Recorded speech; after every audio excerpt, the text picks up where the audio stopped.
Kai tu išplauki, yra toks neapsakomas laisvės ir lengvumo jausmas. Pavyzdžiui, būna sunki diena ir atvažiuoju į treniruotę ir išplaukiu ir tiesiog atsipalaiduoju ir tiesiog geresnė nuotaika pasidaro ir tas azartas dar. Geriausia akimirka yra tada, kai tu plauki prieki arba matai, kaip tavo draugai plaukia prieki. Nežinau, tai yra tas jausmas, kad tu matai, taip jie stengiasi, taip jie dirbo. Mes esam prieki, mes pasiekėm savo tikslą, tai ką mes norėjome.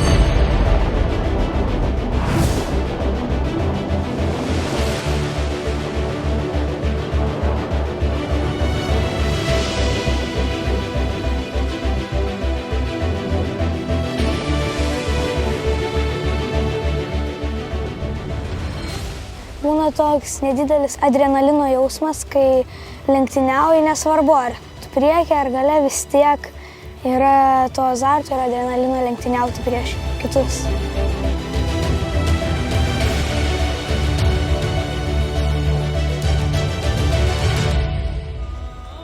Vyresnioji, kai pradėjo buriuoti ir buvo pirmosios varžybos, tai sakė, ne, aš nenoriu varžytis, aš tiesiog noriu savo malonumui plaukioti. Bet paskui praėjo gal metai ir sako, žinai, aš noriu varžytis, man patinka varžytis, mane tai motyvuoja.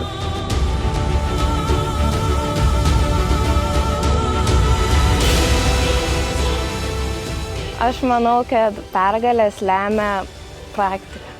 Talentas gali būti, bet, kaip sakant, jeigu tu turėsi talentą, sėdėsi ant sofos, žiūrėsi televizorių, gi nieko nebus, gyvenimas eis ir praeis. O jeigu tu dirbsi, stengsies ir tau pavyks kažkada.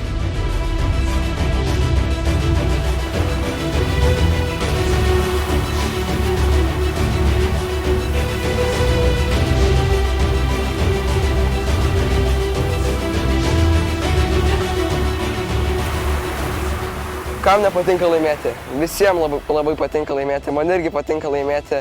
Nesvarbu, ar neužlipu ant podiumo, bet jeigu aš esu, nežinau, patenku iš 200 dalyvių, ten pavyzdžiui, top 20 ar top 10, nors aš ir nesu ant prizinių vietų, bet aš tiesiog esu patenkintas savo rezultatu. Kartais laimėti tai būna neįmanoma, nesvarbu, kiek tu stengiasi, bet tu priimi tą pergalę viduj.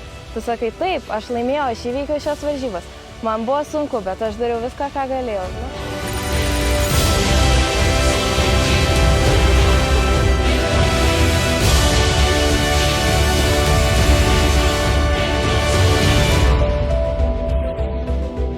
Manau, kad pati tokia savybė, kurią turi išryškėti, yra savarankiškumas, nes tu sėdi jachtoje ir nieks tau nepadės. Nėra nei mamos, nei tėčio. Ir kada aš pamačiau, kad jis sėdi jachtoje ir buriuoja kažkur tenai, vienas toks mažas, tai padarė man labai didelį įspūdį.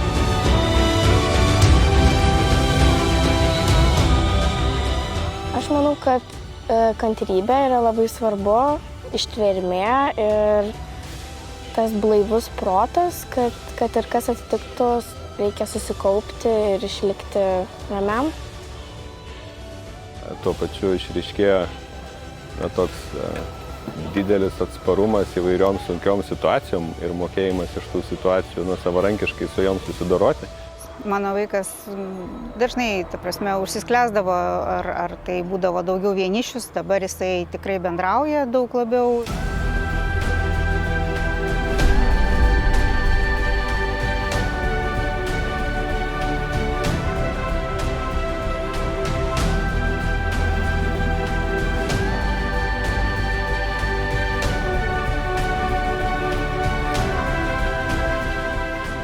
Mane šiame sporte labiausiai žavi gal tas visas draugiškumas, kai visi padeda vieni kitiems. Mano klasiokai tai kaip ir žavisi, jie dažnai nori, kad ir sako, aš tai norėčiau pabandyti.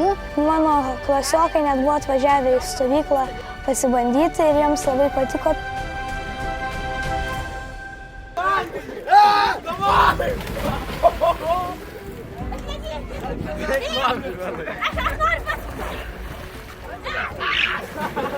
Tai nėra sportas, kuris reikalauja tik vieno ir tam tikro aspekto, kurį tu turi tobulinti ir tobulinti.